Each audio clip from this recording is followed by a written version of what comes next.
ربی اشرح لی صدری ویسر لی امری واحلل عقدۃ من لسانی یفقہوا قولی۔ الحمدللہ، میں راحلہ سلیم ڈاکٹر محمد سلیم کی وائف ہوں۔ الحمدللہ ہم لوگ بھوپال سے بلونگ کرتے ہیں۔ میرے ہسبینڈ نے پہلے اسلام قبول کیا، ایک جین فیملی سے بلونگ کرتے ہیں۔ میں اگروال فیملی سے تھی۔ میرا پرانا نام مانسی اگروال تھا، اور میرے ہسبینڈ نے جب اسلام قبول کیا تو میرے لیے میری لائف کا بہت ایک شاکنگ انسیڈنٹ تھا۔ میں نے فرسٹ ٹائم کسی کو پہلی بار دیکھے، میں نے کسی کو نماز پڑھتے ہوئے دیکھا۔ میں نے اچانک یہ اکثر کر کے ایک پرٹیکولر ٹائم ہوتا تھا اور یہ گھر سے کہیں چلے جاتے تھے، اور میں ان سے پوچھتی تھی کہ آپ کہاں جاتے ہیں، تو یہ رپلائی کرتے تھے this is none of your business, you have to do your job. تو میں بھی خاموش ہو جاتی تھی۔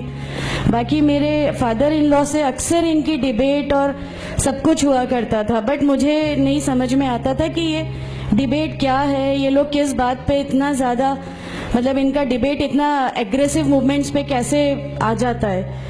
تو باقی پھر ایک دھیرے دھیرے جب مجھے یہ اسلام کے پہلے تو یہ لوگ نہیں بتائے، بٹ فرسٹ ٹائم جب میں نے ان کا فجر کی نماز تھی اور اچانک میری نیند کھلی اور میں نے ان کو نماز پڑھتے ہوئے دیکھا، میں نے ان سے پوچھا کہ آپ کیا نماز پڑھ رہے ہیں، کیونکہ صرف ٹیلی ویژن پہ دیکھا تھا کہ ہاں ایسے جو کرتے ہیں وہ نماز کے ایکشنز ہیں۔ میں نے ان سے پوچھا کہ آپ نماز پڑھ رہے ہیں، انہوں نے کہا کہ ہاں میں نماز پڑھ رہا ہوں۔ میں نے بالکل دیر نہیں کی میرے فادر ان لا کو بتانے میں۔ میں روم سے باہر نکل کے اور میں نے سب سے پہلے ان کو بتایا کہ پاپا جی آج ان کو میں نے نماز پڑھتے ہوئے دیکھا۔ تو انہوں نے مجھ سے کہا کہ ٹھیک ہے، خاموش رہو، ابھی کسی سے کہنا نہیں، ہم دیکھیں گے کیا کر سکتے ہیں۔ اب وہ جو میری لائف کا مومنٹ تھا، وہاں سے میرے کو ایسا لگا کہ یہ کیا ہوا، مطلب یہ کیا کر رہے ہیں، ایسا کیوں کر رہے ہیں، یہ کہیں یہ کسی ایسے ویکتی سے تو نہیں مل گئے جو ان کو ٹیررزم کی طرف لے جا رہا ہے، اور یہ ایسی چیزوں میں تو نہیں انوالو ہو جائیں گے۔ ایک بہت بڑا ڈر جو میرے اندر تھا وہ، اور on that time I was pregnant, تو میرے کو ایک بہت کھلبلی سی لگی رہتی تھی کہ یہ کیا چل رہا ہے، یہ کیا چل رہا ہے۔ پھر دھیرے دھیرے کر کے جب میں ان کی بکس وغیرہ جو المیرا میں رکھی رہتی تھیں وہ میں پڑھنے لگی اور ڈھونڈنے لگی، یہ چھپا کے رکھا کرتے تھے، اور مجھے جب بھی کوئی بک ملتی تھی تو پھر میں اس کو پڑھنے لگی۔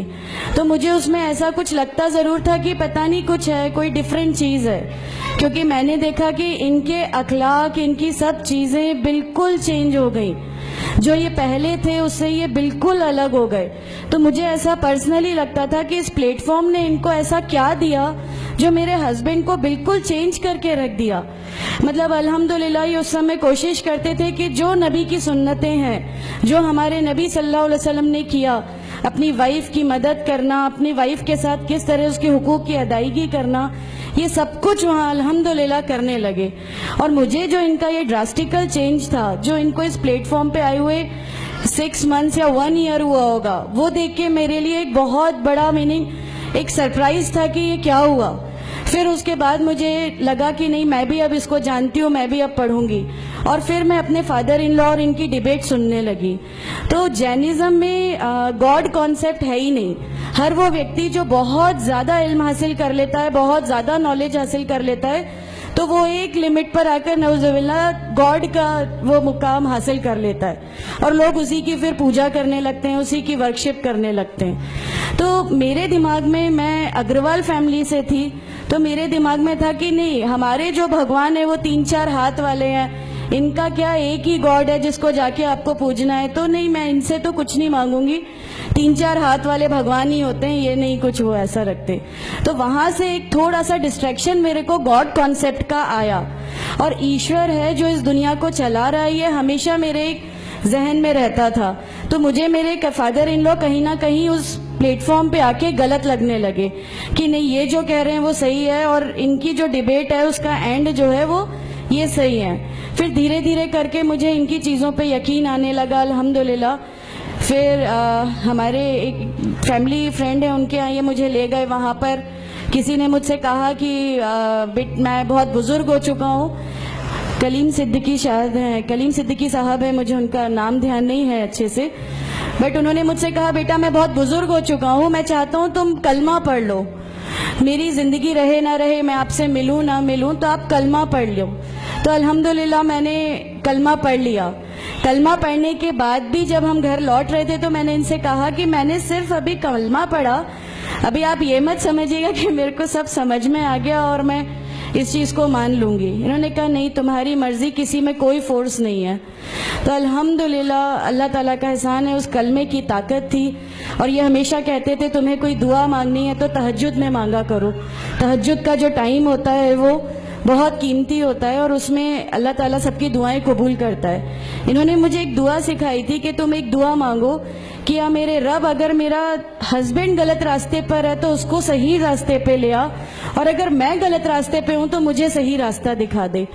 الحمدللہ میں یہ دعا کنٹینیو مانگتی تھی. ایک بار میری نیند الحمدللہ تہجد میں کھلی اور بس میں نارمل جیسے ایک دھیان کرتے ہیں ویسا میں بیٹھ گئی اور اپنے آپ اچانک دل چاہا کہ بس سجدہ کروں. میری زندگی کا وہ پہلا سجدہ تھا اور اس بہت لمبا سجدہ تھا, اور اس سجدے میں نے میرے رب سے کیا کیا مانگ لیا مجھے بھی نہیں یاد ہے. اور اس سمے مجھے ایسا فیل ہو رہا تھا جیسے اللہ تعالیٰ خود مجھ سے بات کر رہا ہے, اللہ میرے سوالوں کا جواب خود دے رہا ہے. الحمدللہ بس اس کے بعد تو ایسا لگا کہ نہیں, اسلام حق ہے اور اسلام پہ ہی چلنا ہے. اس کے بعد پھر بہت ساری پریشانیاں لائف میں آئیں, سب کچھ آیا, بٹ الحمدللہ اللہ کا احسان ہے کہ اللہ تعالیٰ نے ہر پریشانی, ہر چیز کو ایسے لے لیا کہ ہم لوگوں کو کبھی احساس ہی نہیں ہونے دیا کہ یہ کوئی پریشانی تھی.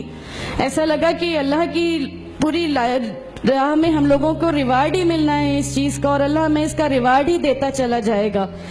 الحمدللہ بس اس سمے سے شروعات ہوئی تھی دین اسلام کی. الحمدللہ آگے چل کے پریشانیاں, تکلیفیں ہر ریورٹ کی زندگی میں آتی ہیں, لیکن میں ہر ریورٹ بہن سے یہ کہنا چاہتی ہوں کہ اللہ کی خاطر آپ لوگ اس دین میں آئے ہیں, کسی اور چیز کے لیے نہیں آئے. تو اللہ ہی کی خاطر ان پریشانیوں کو بھی جھیلیے, اللہ ہی کی خاطر جھیلیے. اللہ تعالیٰ اگر آپ لوگوں سے ماشاءاللہ, میں جب گھر سے نکلی, جب ہمارے فادر ان لا نے ہمیں گھر سے نکالا, میرے بچے کی, چھوٹا بچہ تھا, چھوٹے والے کی صرف ایک دودھ کی بوتل تھی, اس کے علاوہ کچھ بھی نہیں تھا. میں جاب کرتی تھی, میں نے اپنے چھوٹے بیٹے کو ماں کے یہاں چھوڑ کے جایا کرتی تھی. میرے ممی پاپا بہت زیادہ ہم لوگوں سے ڈیٹیچ نہیں ہوئے تھے, ایک محبت تھی ان کو ہم سے, تو اس محبت کے کارن ان لوگوں نے کبھی ہمارا اس لیول تک اپوز نہیں کیا جو ان لاز کی طرف سے آیا. تو جب میں میرے مائکے گئی اور میں نے اپنے بچے کو لیا اور میں نے کہا کہ ماں ہم نے وہ گھر چھوڑ دیا, ہمیں اس گھر سے ان لوگ نکالے, ایسا کر کے ماں ہے, بہت روئی, تم لوگ کیوں ایسا کر رہے ہو, کیا کرو گے, کیسے رہو گے, دونوں چھوٹے بچے ہیں, کیا ہوگا. میں نے کہا کہ ماں آپ صرف ایک ماں ہو نا, وہ مجھے 70 ماؤں کے برابر محبت کرتا ہے, تو جو رب مجھے میری 70 ماؤں کے برابر محبت کرتا ہے وہ کیسے اس دنیا میں مجھے رسوا کر سکتا ہے. صرف ایک چھوٹا سا یہ وشواس تھا. الحمدللہ اس وشواس کو رکھتے ہوئے ساری چیزیں, سب پریشانیاں ایسے اللہ تعالیٰ نے لے لی کہ اس کا میرے پاس کوئی کہنے کے لیے بھی شبد نہیں ہے. الحمدللہ.